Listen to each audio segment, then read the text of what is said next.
कैसी है Harrier city drive में।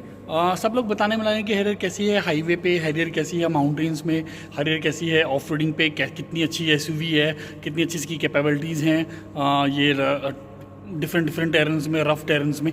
बट आपको कोई ये नहीं बताने में लगा कि यार ये कैसी चलती है सिटी रोड पे, कितनी कंफर्टेबल है जब आप थोड़ा सा लाइट ट्रैफिक में होते हैं, जब थोड़ा सा हैवी ट्रैफिक में होते हैं। क्योंकि बंदे का जो क्या है उसको वो डेली माउंटेन्स में नहीं जाता, डेली रफ टेरेंस में नहीं जाता, डेली ऑफ रोडिंग नहीं करता। उसको डेली क्या करना होता है, ऑफिस से घर और घर से ऑफिस। तो क्या उस पर्पज़ के लिए, कि डेली पर्पज़ के लिए कितनी अच्छी है हैरियर, ये मैं आपको बताने वाला हूँ। Hello friends, I am Bharat Kukreti, welcome back to my channel one extra mile. और अभी मैं निकल रहा हूँ ऑफिस से अपने घर। काफ़ी दिनों से सोच रहा था ये रिव्यू आपको दूँ। क्या है, 10 से 15 किलोमीटर का स्ट्रेच रहता है एक बंदे का घर से ऑफिस ऑफ एवरेज। तो उस 10 से 15 किलोमीटर में कभी हैवी ट्रैफिक रहता है, कभी लाइट ट्रैफिक रहता है, sometimes back to back bumper to bumper traffic भी रहता है। तो इन सब कंडीशंस में कितनी कंफर्टेबल होती है हैरियर, क्या ये इट्स ए रिलैक्सिंग कार उस पूरे ट्रैफिक में, उस पूरे स्ट्रेच में। तो ये मैं आपको बताने वाला हूँ, be with me, let's start. तो ये बॉडी रोल श्योरली देगी, but then again it makes the steering little stiffer, little harder. I am very much sure कि मेरे जो घुटने हैं वो दर्द कर जाएंगे। The whole sole purpose of having Harrier is you are defeating that purpose. याद है मेरे को पसीना आ जाते थे यहाँ पे पार्किंग करने में।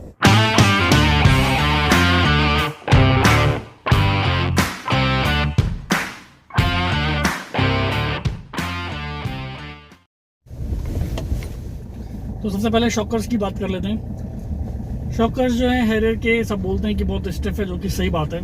थोड़ा सा हार्ड तो है इसके शॉकर्स, लेकिन वो मुझे लगता है कि it's a trade off between the hard shockers and the soft shockers. क्योंकि सॉफ्ट शॉकर्स क्या रहते हैं कि सिटी के लिए तो अच्छे रहते हैं, बट हाईवेज के लिए अगर आप बहुत हाई स्पीड में हो तो आपकी गाड़ी की स्टेबिलिटी जो है वो थोड़े से कॉम्प्रोमाइज़ हो सकती है। अगर आपके सॉफ्ट शॉकर्स हैं और आप लगभग लाइक 100 या 90, 100, 120 की स्पीड में हो, और तब आपको अगर कोई गड्ढा या खड्डा आता है तो उसमें स्टेबिलिटी कॉम्प्रोमाइज़ हो सकती है, आपका बॉडी रोल भी ज़्यादा हो सकता है। तो बट हम लोग आज बात कर रहे हैं सिटी रोड्स की।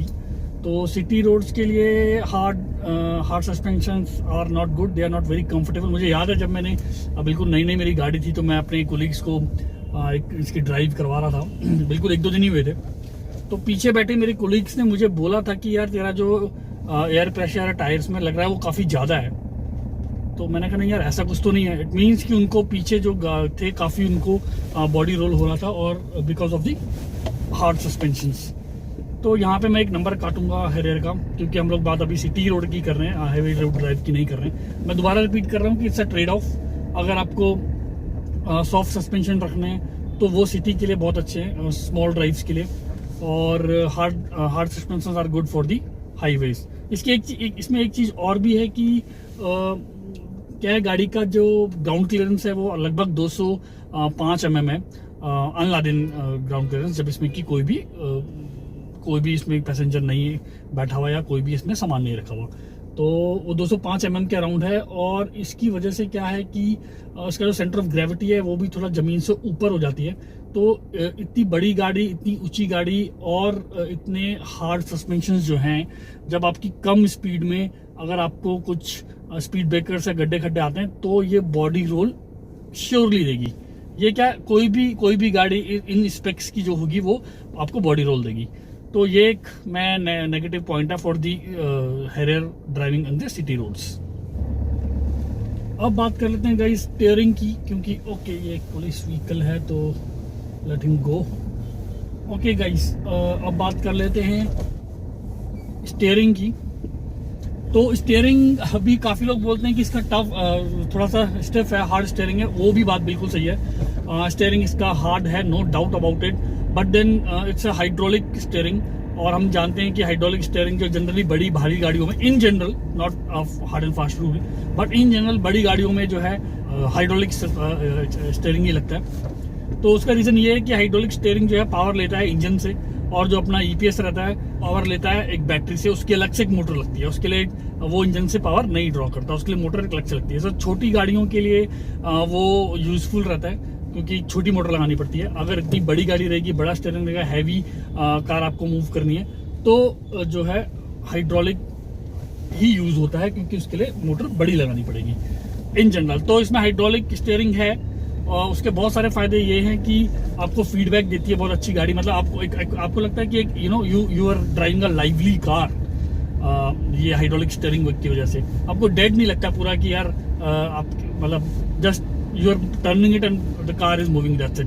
आपको कोई फीडबैक नहीं मिलता in EPS, but in hydraulic you get a feedback, जो कि एसयूवी के लिए जरूरी है, but then again it makes the steering little stiffer, little harder. तो जो ट्रैफिक में अगर आपको थोड़ा सा लेफ्ट राइट करना है या बहुत देर तक होल्ड करके रखना है स्टीयरिंग को, तो उसके लिए एक लाइटर स्टीयरिंग चाहिए guys. I think EPS is good for that. तो यहाँ भी मैं एक नंबर काटूंगा हैरियर का। और मुझे लगता है कि एक्चुअली थोड़ा ट्यूनिंग का भी प्रॉब्लम है, क्योंकि हाई स्पीड्स में ठीक है इसकी ट्यूनिंग, बट लो स्पीड्स में ये एक्सपेक्टेड से ज़्यादा ये हार्ड हो जाता है। तो थोड़ी सी इसकी ट्यूनिंग की भी प्रॉब्लम हो सकती है, other than the of course it's a hydraulic one, other than the hydraulic. I don't know why the Tata is not checking it, क्योंकि इसका लो स्पीड्स में स्टीयरिंग नो डाउट हैवी है। अब गाइस आगे जो है एक यू टर्न आ रहा है, तो अब इसकी बात कर लेते हैं टर्निंग रेडियस की, क्योंकि नोएडा में क्या है कि इन्होंने सारी जो है लाइट्स जो है बंद करके, इंटरसेक्शन जो है बंद करके ऐसे यू टर्न्स बना दिए। इनको ये बल्ब बोलते हैं, बल्ब। तो यू टर्न देखिए, ये बहुत बड़ा यू टर्न है, तो मैंने एक बार में इसको ले लिया, पर यहाँ से ट्रैफिक आ रहा है तो मुझे रुकना पड़ेगा। अदरवाइज काफ़ी छोटे जो यू टर्न्स रहते हैं उसमें मुझे 2 बार गाड़ी आगे पीछे करके गाड़ी को निकालना पड़ता है यू टर्न से, क्योंकि इसका जो व्हील बेस है वो भी काफ़ी बड़ा है। अगर मैं स्पेक्स की बात करूं तो हैरियर का टर्निंग रेडियस है 5.75 मीटर और फॉर्च्यूनर का टर्निंग रेडियस है 5.8 मीटर। लगभग दोनों का टर्निंग रेडियस सेम है, आपको डिफरेंस नहीं ज़्यादा लगेगा, बट अगर आप क्रेटा से कंपेयर करेंगे तो डिफरेंस लगेगा। तो क्रेटा का turning radius is 5.3 and you know how small Creta is as compare to the Harrier. तो turning radius is directly proportional to the wheel base. Wheel base Harrier का लगभग 2741 mm है, और अगर फॉर्च्यूनर से कंपेयर करूं तो उसका 2745 mm है। तो देखा जाए तो दोनों का व्हील बेस लगभग सेम है, और इसलिए दोनों का जो टर्निंग रेडियस भी लगभग सेम है। तो ये हैरियर की गलती नहीं है एक्चुअली गाइस, टर्निंग रेडियस ज़्यादा होने का रीजन इसका व्हील बेस है, क्योंकि गाड़ी लेंथ में काफ़ी लंबी है। तो but still we are talking about the city drive, तो ये सिटी ड्राइव के लिए it's not a very good thing to have a big turning radius, क्योंकि बहुत बार आपको यू टर्न लेने पड़ते हैं सिटी ड्राइव में। तो अच्छा है कि अगर एक बार में ले लें, गाड़ी बैक ना करनी पड़े।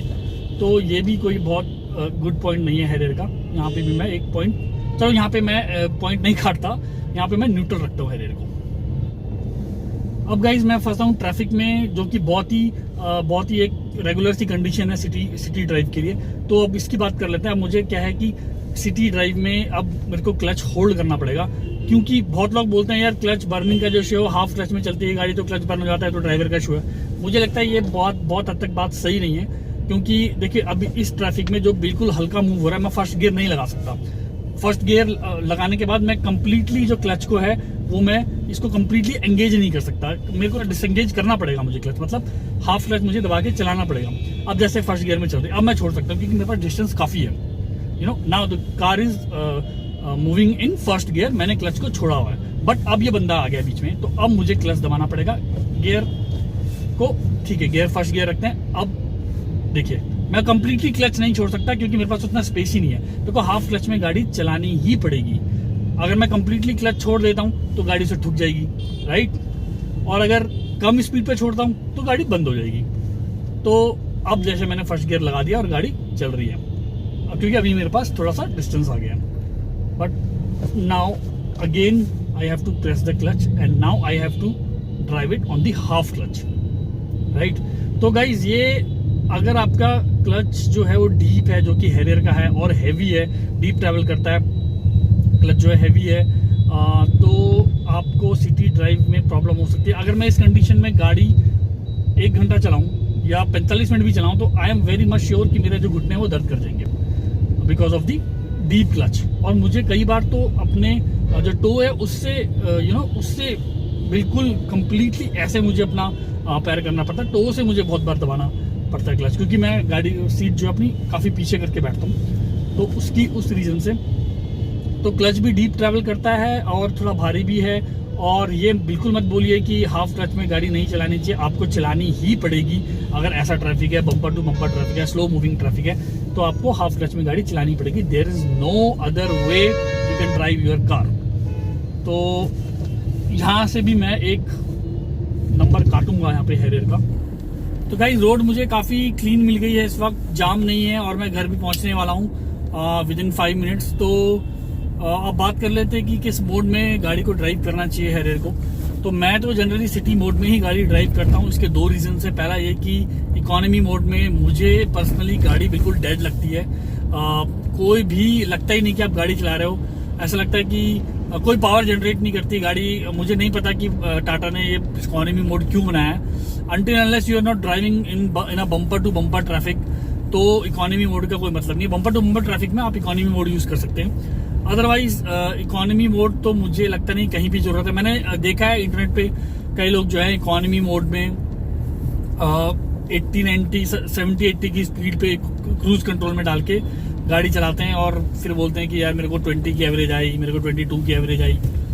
तो उन सब पर्पस के लिए Harrier is not made for कि आप उसको इकोनॉमी मोड में डाल दें और क्रूज कंट्रोल में डाल के 70, 80 की गाड़ी में स्पीड में गाड़ी चलाएं। बस मैं ये नहीं कह रहा कि आप 150 की स्पीड में गाड़ी चलाओ हाईवेज पे to get a feel, but I mean economy mode is not what you need in highways. But anyways हम लोग बात कर रहे हैं सिटी ड्राइव की, तो सिटी ड्राइव की बात करते हैं। तो इकोनॉमी मोड में तो ये मुझे लगता है कि गाड़ी बिल्कुल डेड है और ऐसा लगता है कि आप गाड़ी नहीं को खींच रहे हो इंस्टेड ऑफ कि गाड़ी आपको खींच रही है। मतलब बहुत ज्यादा स्ट्रगल करती है गाड़ी इकोनॉमी मोड में। अब स्पोर्ट्स मोड की बात करते हैं। स्पोर्ट्स मोड में आप गाड़ी चला सकते हैं, कोई दिक्कत नहीं है। अगर आपको बिल्कुल फ्री स्ट्रेच मिल रहा है, काफी लंबा स्ट्रेच मिल रहा है और एकदम फ्री है विदाउट एनी ट्रैफिक, तो आप स्पोर्ट्स मोड में भी गाड़ी चला सकते हैं। स्पोर्ट्स मोड का बस ये है कि आपको थोड़ी इकोनॉमी, फ्यूल इकोनॉमी इसमें कम आती है। Otherwise sports mode is also good to drive in the city roads. But हाँ, अगर आप ट्रैफिक में हैं, बम्पर टू बम्पर ट्रैफिक में, इवन लाइट ट्रैफिक में, तो भी आपको स्पोर्ट्स मोड की जरूरत नहीं है। City mode is good enough. तो गाइज ये थी सारी की सारी बात मोड्स की। अब हम बात कर लेते हैं कि कितना देती है, यानी कि कितना आपको फ्यूल इकोनॉमी देती है। मैंने एटलीस्ट 4 बार टैंकफुल टू टैंकफुल मेथड से मेजर किया है इसकी इकोनॉमी। लगभग 12.5 से 13 इसकी जो है पर किलोमीटर पर लीटर ये इकोनॉमी देती है गाड़ी। और आपको मीटर में जो है 14 के आसपास दिखाती है, तो 1-1.5 किलोमीटर जो है ज्यादा दिखाती है मीटर में as compare to actual fuel economy. तो फ्यूल इकोनॉमी के हिसाब से तो मुझे लगता है कि गाड़ी ओके है, कोई दिक्कत नहीं है। इतनी बड़ी गाड़ी, इतना बड़ा इंजन के लिए इतनी fuel economy is good enough. And sorry guys for the video and audio quality. Video में चाहता था कि आप लोगों को रात के वक्त ही दिखाऊं, क्योंकि थोड़ा सा रात के वक्त ही ट्रैफिक रहता है जब मैं ऑफिस से निकलता हूं। सुबह के वक्त इतना ट्रैफिक नहीं रहता, और रात के वक्त जो ट्रैफिक रहता है उस कंडीशंस में आपको पूरी मैं फील कराना चाहता था कि कैसी ड्राइव रहती है हैरियर की। ऑडियो क्वालिटी की मैं बात करूं तो मैं चाहता हूं कि आप सुने उसको, जो इंजन नॉइज रहती है इन कैबिन ड्यूरिंग द ड्राइविंग, और जो पूरा ट्रैफिक का नॉइज रहता है अगर आप जो है कोई म्यूजिक नहीं सुन रहे गाड़ी में। तो गाइज अब मैं जा रहा हूं अपनी पार्किंग की तरफ, और this is also very important aspect of any car, क्योंकि क्या होता है कि यहाँ पे सिटी में बहुत ही कंजस्टेड पार्किंग स्लॉट्स रहते हैं, चाहे वो सोसाइटीज के हों या फिर चाहे वो ऑफिसेज के हों। बहुत ही छोटे जो है पार्किंग स्लॉट्स रहते हैं, और अगर आपकी गाड़ी बहुत चौड़ी है तो उसमें आपको थोड़ी सी दिक्कत हो सकती है, क्योंकि हैरियर जो है officially on papers is wider than the Fortuner. अगर मैं स्पेक्स की बात करूं तो जो हैरियर है वो है 1895 mm वाइड, और जो फॉर्च्यूनर है वो है 1845 mm वाइड। यानी कि हैरियर जो है वो लगभग 40 mm वाइड जो है वो फॉर्च्यूनर से है। तो हम इससे पता लगता है कि कितनी चौड़ी गाड़ी है। अभी मैं आपको दिखाता हूँ कि मेरी पार्किंग जो है how congested it is, and मुझे कितने एफर्ट लगाने पड़ते हैं यहाँ पे पार्किंग करने में। तो बिल्कुल स्टार्टिंग के डेज में मुझे याद है मेरे को पसीना आ जाते थे यहाँ पे पार्किंग करने में, क्योंकि मेरे पार्किंग में एक तरफ पोल है एक, और एक तरफ किसी दूसरे की गाड़ी पार्क होती है। तो उन दोनों के बीच में बिल्कुल सही अंदाजा लगाना स्टार्टिंग में तो बहुत ज़्यादा मुश्किल होता था। तो मुझे दोनों ORVMs और IRVM और बैक कैमरा, बैक सेंसर, चारों पांचों जो मेरे इक्विपमेंट्स हैं इनकी मदद लेनी पड़ती है पार्किंग के लिए। तो this can be a problematic thing if you also have parking issue. और अगर घर की और ऑफिस की पार्किंग के अलावा जो है वो मॉल्स की पार्किंग होती है, कई बार कंजेस्टेड होती है, या आप कभी मार्केट्स में जाते हैं तो आप कभी रोड साइड पार्क करते हैं, कभी भीड़ भाड़ वाले एरिया से, तो इन एरियाज में आपको पार्किंग में श्योरली दिक्कत आ सकती है विद दी हैरियर।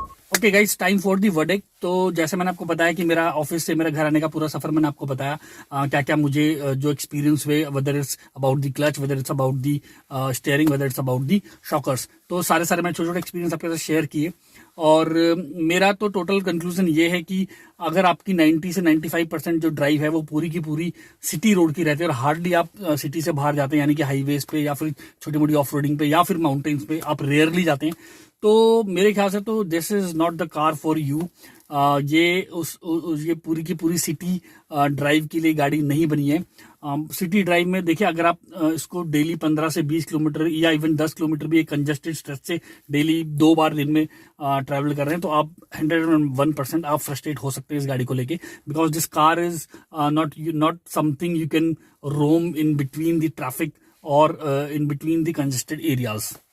बट साथ साथ मैं ये भी बोलूंगा कि अगर आप हाईवेज की बात करें, माउंटेन्स की बात करें, तो इससे बेटर गाड़ी नहीं है अगर मैं बात करूं कि ड्राइविंग डायनामिक्स और जो स्टेबिलिटी है पूरी पहाड़ों में और हाईवेज में। But the video is not about the hill और the highways driving, the video was about the city driving. तो हम सिटी ड्राइव की बात करेंगे। सिटी ड्राइव के लिए ये गाड़ी बहुत अच्छी नहीं है। अब मैं बात कर रहा हूँ कि सिटी ड्राइव यानी कि दिल्ली NCR जैसा ट्रैफिक या फिर मुंबई जैसा ट्रैफिक, बहुत हैवी ट्रैफिक, या फिर बेंगलोर जैसा। बट छोटी मोटी सिटीज में जहाँ पे बहुत ज्यादा हैवी ट्रैफिक नहीं रहता है, लाइफ कूल है, आपको खुले खुले स्ट्रेच मिल जाते हैं, तो उसमें कोई दिक्कत नहीं है। बट दिल्ली NCR जैसे ट्रैफिक के लिए, यहाँ से अगर नोएडा से गुड़गांव जाना है या दिल्ली जाना है, दिल्ली से नोएडा आना है, उन सब ट्रैफिक कंडीशंस के लिए this is not a car for you. One more thing guys, जाते जाते मैं बोल देता हूँ कि please don't start bashing me now. I know बहुत सारे टाटा हैरियर के फैंस हैं, टाटा के फैंस हैं। I am also a Tata Harrier fan and that's why I own a Tata Harrier. But इसका मतलब ये नहीं कि जो मैंने गाड़ी ली है मैं बस उसकी तारीफ ही करता रहा हूँ सबके सामने।